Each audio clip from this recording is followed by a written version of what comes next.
Ողջույն, մենք վերադարձել ենք, սա այս տարվա առաջին հաղորդումն է, քանզի սա ընտրական տարի է, այս հաղորդմանը կփորձենք անդրադառնալ բոլոր քաղաքական կուսակցություններին և հիմնական խաղացողներին, որպեսզի պատկերացում կազմեք, թե ում մասին են լինելու մեր քննարկումները հաջորդ մի քանի ամիսների ընթացքում, մինչ մոտենում են հունիսին կայանալիք խորհրդարանական ընտրությունները։ Եկեք սկսենք այն կուսակցությունից, որը փաստացի ամենաշատն է ուշադրության կենտրոնում հայտնվում։ Խոսքը ռուսաստանահայ միլիարդատեր Սամվել Կարապետյանի «Մեր ձևով» կուսակցության մասին է։ Վերջինս փաստացի քարոզարշավն է անում տնային կալանքի պայմաններում։ Նա տեխնիկապես նույնիսկ չի կարող առաջադրվել, քանզի Ռուսաստանի քաղաքացի է, ուստի քարոզարշավն իրականացնում են նրա զարմիկը ու ընտանիքի մեծ մասը։ Նրանք հսկայական ռեսուրսներ ունեն, եւ դա փաստացի երևում է նրանց իրականացրած քարոզարշավից, նրանց ստեղծած պրոդուկտից։ Նրանք բարձրակարգ խորհրդատուների են վարձել, որոնցից մեկը Իսրայելի վարչապետ Բենյամին Նեթանյահուի խորհրդատուն է։ Քիչ հավանական է սոցիալական ցանցերում չհանդիպել նրանց գովազդներին։ Նրանց աշխատանքի որակը, անկեղծ ասած, շատ ավելի բարձր է, քան նախկինում տեսել ենք հայկական քաղաքական ուժերի իրականացրած քարոզարշավներում։ Եկեք հիմա դիտենք նրանց քարոզչական հոլովակներից մեկը։ Կան մարդիկ, ովքեր անընդհատ զբաղված են մեզ բաժանելով։ Սա վնասում է մեր անվտանգությանը, մեր տնտեսությանը ու ժողովրդի միասնականությանը։ Նա չի դադարի պառակտել, մենք պետք է կանգնեցնենք սա։ Փոփոխության ժամանակն է։ Հզոր առաջնորդ, հզոր Հայաստան։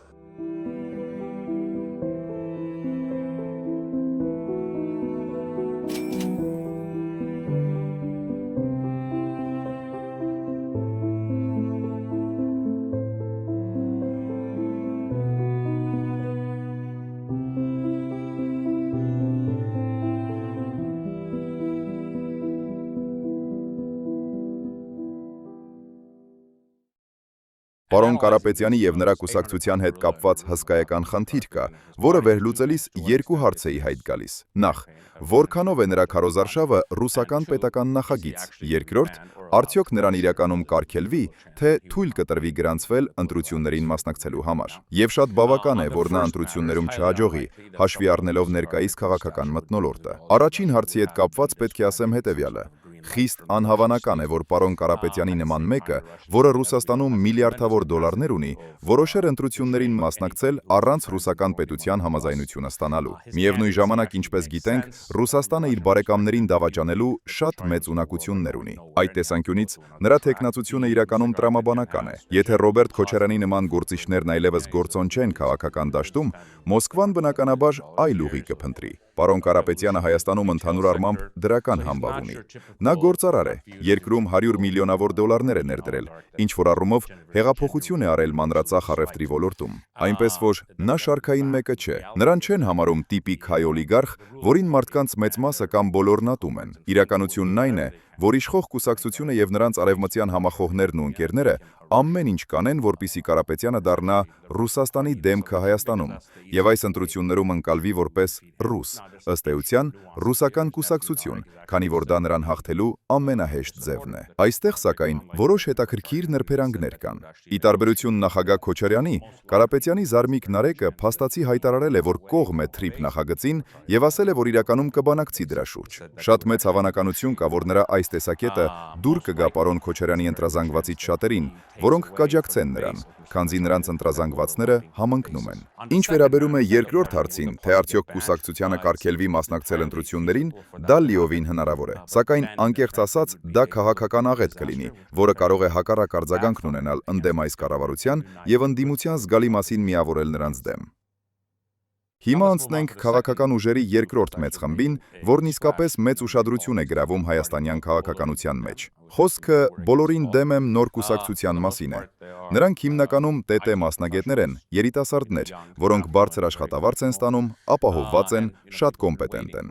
Մարդիկ սպասում էին, որ ՏՏ մասնագետներ կմտնեն քաղաքականություն, եւ հիմա նրանց մուտքը քաղաքականություն մեծ ուշադրության է արժանացել եւ մեծ ոգևորություն է առաջացրել։ Այս մարդկանց շատ բան չի միավորում, միայն ընտրական համակարգը, ազգայնականությունը եւ ռազմական պաշտպանական ոլորտը փոխելու ցանկությունը։ Սրանք են նրանց հիմնական նպատակները։ Նրանք խոստանում են հաղթելու դեպքում 100 օր մնալ իշխանության, փոխել ընտրական համակարգը, ազատվել սուպերմեծամասնությունից, իսկ 100 օր հետո լուծարել կուսակցությունը եւ նոր ընտրություններ անցկացնել։ Անկեղծ ասած, այս ամենը շատ անսովոր է հնչում, բայց եթե հաշվի առնենք, որ ուժերից ոչ մեկին թերևս չի հաջողվի 50% ձայն հավաքել, նրանք բանակցելու շատ տեղ կունենան իրենց ուզածին հասնելու համար։ Հարցը այն է, թե որքանով ընտրողները կհասկանան այս ամենը, քանի որ անկեղծ ասած, այս ամենը բավականին անսովոր է։ Ամենայն հավանականությամբ նրանք կամ տպավորիչ հաջողություն կունենան, ինչպես որոշ եվրոպական կուսակցություններ, այն պոպուլիստական կուսակցությունները, որոնք ձգտում են քանդել քաղաքական գործող համակարգը, կամ շատ արագ մոռացության կմատնվեն։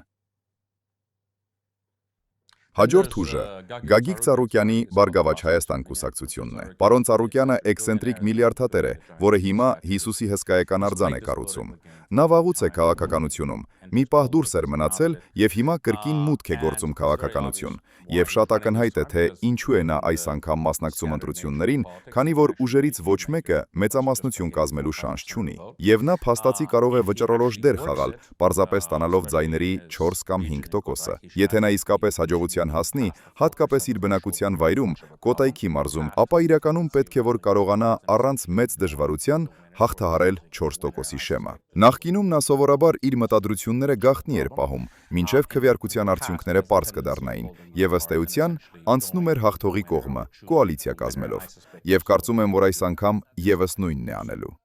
Հիմա անցնենք Արամ Սարգսյանի կուսակցությանը, որը կոչվում է Հանրապետություն։ Այն չպետք է շփոթել Սերժ Սարգսյանի Հանրապետական կուսակցության հետ։ Սա բոլորովին այլ կուսակցություն է։ Արամ Սարգսյանը ակնհայտորեն առավել հայտնի է որպես Վազգեն Սարգսյանի եղբայր։ Հանրապետություն կուսակցությունը եւ մի քանի այլ ուժեր, մարդիկ, օրինակ Արման Բաբաջանյանի Հանուն Հանրապետության կուսակցությունը, այս կառավարության համար մի տեսակ հավատարիմ ընդդիմություն են։ Այս կառավարությունը միշտ ցանկացել է ունենալ արևմտամետ ուժեր, որոնք իրենցից ավելի արևմտամետ են, որպեսզի իրենք կառավարությունը ողջամիտի տպավորություն թողնի։ Արևմտամետ այս ուժերի առաջադրանքն է բացահայտորեն եվրոպամետ լինել եւ քննադատել Ռուսաստանին այնպիսի ձևերով, որ այս կառավարությունը պատրաստ չէ անել։ Սա այն խումբն էր, որը փաստացի նախաձեռնեց ԵՄ-ին Հայաստանի անդամակցության հարցով հանրաքվե անցկացնելու գործընթացը։ Նրանք հավանաբար չեն հաղթահարի նվազագույն շեմը, քանզի ի վերջո, եթե մարդիկ ցանկանում են քվեարկել Նիկոլ Փաշինյանի օգտին, ապա նրանք կքվեարկեն հենց Նիկոլ Փաշինյանի օգտին, այլ ոչ թե մարդկանց, որոնք նրա մտերիմն են, սակայն չունեն նրա կշիռը կամ ժողովրդականությունը։ Եվ կարծում եմ, որ շատ հավանական է, որ իշխող կուսակցությունը զղջա այս ուժերին ընտրություններին մասնակցելու առաջարկ անելու համար, քանզի ձայների 3-ից 5%-ը, որը հավանաբար կհավաքեն 1 կամ 2 կուսակցությունները, իրականում վարչապետի ընտրազանգվածից ստացված ձայներ կլինեն։ Հաջորդ կուսակցությունը ևս նոր է, այն կոչվում է Մայր Հայաստան։ Կուսակցությունը ղեկավարում է Անդրանիկ Թևանյանը, որն իրականում Քոչարյանի Հայաստան դաշինքից էր, սակայն առանձնացավ այս կուսակցությունը հիմնելու համար։ Այս ուժին հիշատակելու պատճառներից մեկն այն է, որ նրանք իսկապես հիանալի արդյունքներ գրանցեցին Երևանի, Գյումրիի և Վաղարշապատի տեղական ինքնակառավարման մարմինների ընտրություններում։ Այսինքն նրանք մարզերում փաստացի ամուր ընտրազանգված ունեն։ Այո, նրանք բացահայտ ռուսամետ են, և կարծում եմ հաշվի առնելով, որ մարզերում ամուր ընտրազանգված ունեն, նրանք 4%-ի շեմը հաղթահարելու հնարավորություն ունեն, ինչը նրանց կարևոր կդարձնի այս գործընթացում։ Այժմ անցնենք 5 կուսակցություններից մեկին, Հայ ազգային կոնգրեսին և նրա առաջնորդ Լևոն Զուրաբյանին։ Նրանց համար, ովքեր չգիտեն, ասեմ, որ սա իրականում առաջին նախագահ Լևոն Տեր-Պետրոսյանի կուսակցությունն է։ Նրանք այս փուլում կրկին մտել են քաղաքականություն։ Վերջին մի քանի ընտրություններում վատ արդյունքներ են գրանցել։ Անկեղծ ասած, նրանք ընդհանուր առմամբ շատ լավ մարդիկ են, բայց թերևս 4%-ի շեմին մոտենալու շանս չունեն։ Ըստ իս, շատ մեծ է հավանականությունը, որ նրանք կոալիցիա կազմեն 1 կամ 2 այլ կուսակցությունների հետ և հանդես կգան որպես դաշինք։ Ու եթե կանխատեսելու լինեի, կասեի, որ հավանաբար Սամվել Կարապետյանի կուսակցության հետ։ Հիմա անդրադառնանք մեկ այլ նոր ուժի, որն իրականում ևս մեծ ուշադրության է արժանացել այս տարվա ընտրական գործընթացում։ Խոսքը Արման Թաթոյանի Միասնության թևեր կուսակցության մասին է։ Պարոն Թաթոյանը մարդու իրավունքների նախկին պաշտպանն է։ Նա այս կառավարությանը շատ է քննադատել թշնամի պետության հետ հարաբերությունների հարցում։ Նա նախկին նախագահներին և նրանց կուսակցություններին շատ համառորեն խնդրել է չմասնակցել ընտրություններին, պնդելով, որ այդպիսով փաստացի միայն օգնում են Նիկոլ Փաշինյանին և ոչ թե որևէ այլ մեկին։ Նա ակնհայտորեն փորձում է քաղաքական այս գործընթացում երրորդ ուժը դառնալ, այսինքն չի միանում ոչ նախորդ, ոչ էլ ներկայիս իշխանություններին։ Նա շատ ամերիկամետ դիրքորոշում է որդեգրել, շատ բացահայտորեն աջակցում է TRIP համաձայնագրին, միաժամանակ շատ կոշտ դիրքորոշում ունի արտաքին քաղաքականության և պաշտպանության հարցերում։ Հարցը այն է, թե արդյոք նա բավարար ռեսուրս կունենա ընտրողներին իր ուղերձը հասցնելու համար, լավ ռեսուրսներ ունեցող բազմաթիվ հակառակորդների դեմ պայքարում, ինչպիսիք են պարոն Կարապետյանը և իշխող կուսակցությունը։ Իշխող կուսակցության կողմից նրան ուղղված մեղադրանքն այն է, որ Թաթոյանը ինչ-որ կերպ կապված է նախկին նախագահ Սերժ Սարգսյանի հետ, քանի որ նրա նախագահության օրոք փաստացի մարդու իրավունքների պաշտպան է եղել։ Անկեղծ ասած, քննադատելու համար սա ամենալավ թեման չէ, քանի որ Սերժ Սարգսյանի կառավարությունում պաշտոններ զբաղեցրած մարդկանցից շատերն են հիմա փաստացի կարևոր դեր խաղում այս կառավարությունում։ Հունիսին կայանալիք ընտրությունների մյուս մասնակիցը, որն ըստ էության այդ մասին հայտարարեց մոտ 1 շաբաթ կամ 10 օր առաջ, պարոն Քոչարյանն է, եւ նրա ղեկավարած ուժը Հայաստան դաշինքը։ Այն կուսակցությունների կոալիցիա է, որի մեջ է մտնում նաեւ ՀՅԴ-ն։ Քոչարյանը մամուլի ասուլիս հրավիրեց այս ամենը հայտարարելու համար։ Աստվածն ինքը երբեք ռուսական պետությանն ավելի հավատարիմ ծառա չի ուղարկել երկիր, քան պարոն Քոչարյանն է։ Նրա պնդմամբ այն ամենը, ինչ Հայաստանում վերջին 5 կամ 6 տարիների ընթացքում լավ չի ստացվել, պայմանավորված է Ռուսաստանի նկատմամբ մեր հավատարմության պակասով։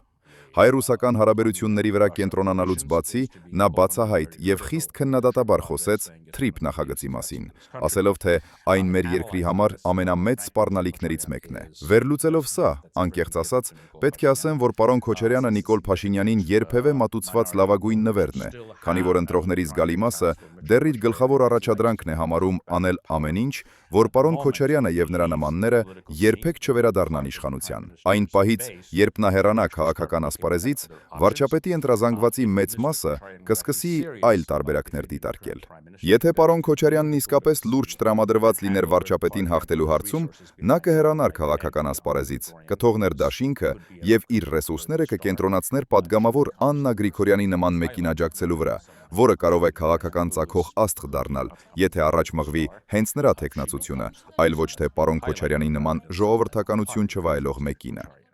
Եվ վերջապես անցնենք իշխող վարչապետի կուսակցությանը, քաղաքացիական պայմանագրին։ Նրանց ռազմավարությունը հետևյալն է. նրանք պայքարում են 3 բանի դեմ՝ Ռուսաստանի, եկեղեցու եւ նախկին իշխանությունների։ Նրանք ցանկանում են ընտրությունները ներկայացնել որպես ժողովրդականություն չվայելող ինստիտուտների դեմ պայքար եւ ընտրել այնպիսի հակառակորդների, որոնք այդ հակադրությունը ավելի սուր կդարձնեն։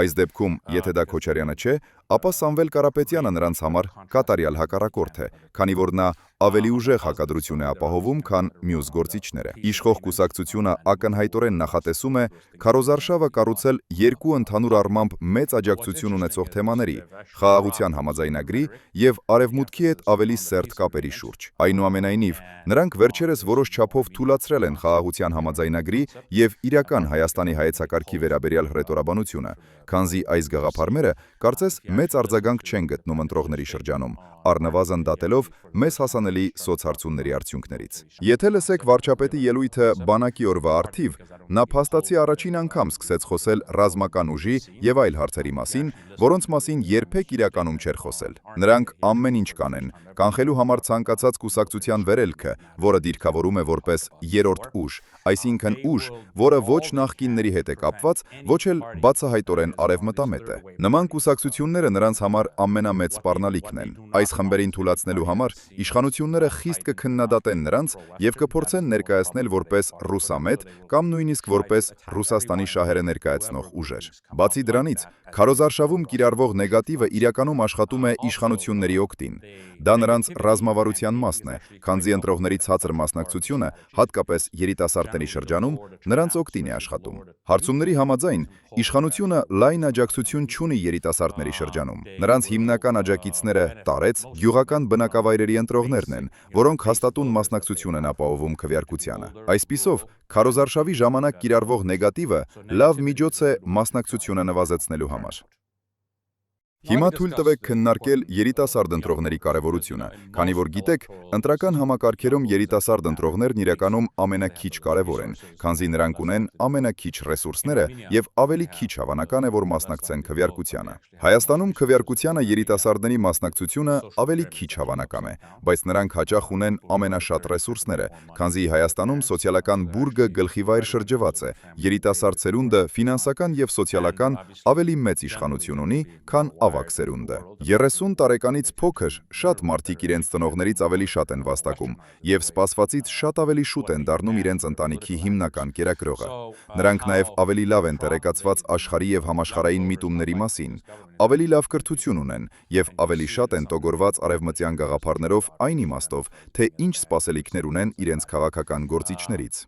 Այսպիսով խնդիրն այն է, որ երիտասարդ ընտրողները չեն սիրում այս կառավարությանը, եւ դա իսկապես լուրջ խնդիր է։ Դա ակնհայտ երևում է երիտասարդների աջակցությունը ստանալու վարչապետի որոշ փորձերից, օրինակ նվագախմբին միանալն ու վարչաբենդ ստեղծելը եւ այլ նմանատիպ անհեթեթություններ։ Սակայն երիտասարդ ընտրողները մեր ընտրական գործընթացում ունեն շատ կոնկրետ, միջինից բարձր նշանակություն, հիմնականում մեզ մոտ սոցիալական շրջված բուրգի պատճառով։ Ակնհայտ է, որ այս տարվա ընտրությունները շատ ավելի մրցակցային կլինեն, քան 2021-ը, որոնք պարզ ընտրություն էին նախահեղափոխական եւ հետհեղափոխական ուժերի միջև։ Այս տարվա ընտրությունների ելքը կորոշի երկու գործոն։ Առաջինը երիտասարդների մասնակցությունն է քվեարկությանը։ Երիտասարդ ասելով նկատի ունենք 18-ից 29 տարեկաններին։ Եթե իսկապես մեծ թվով երիտասարդներ մասնակցեն, դա գրեթե անկասկած կերաշխավորի, որ իշխանությունը չի ստանա 50% ձայն։ Երկրորդն այն է, թե ում օգտին կքվեարկեն բարձր եկամուտ ունեցող միջին խավի ընտրողները,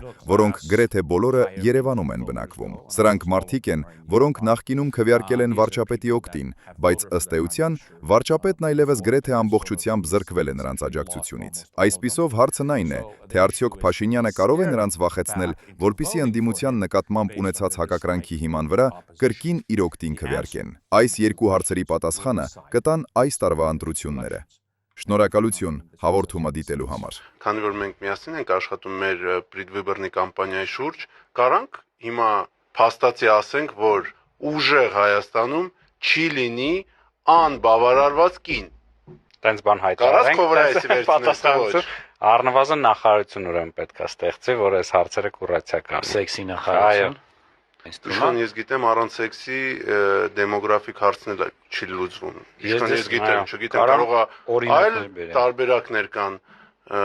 դեմոգրաֆիկ հարցը լուծելու, բայց ինձ թվում է դրանից է սկսվում։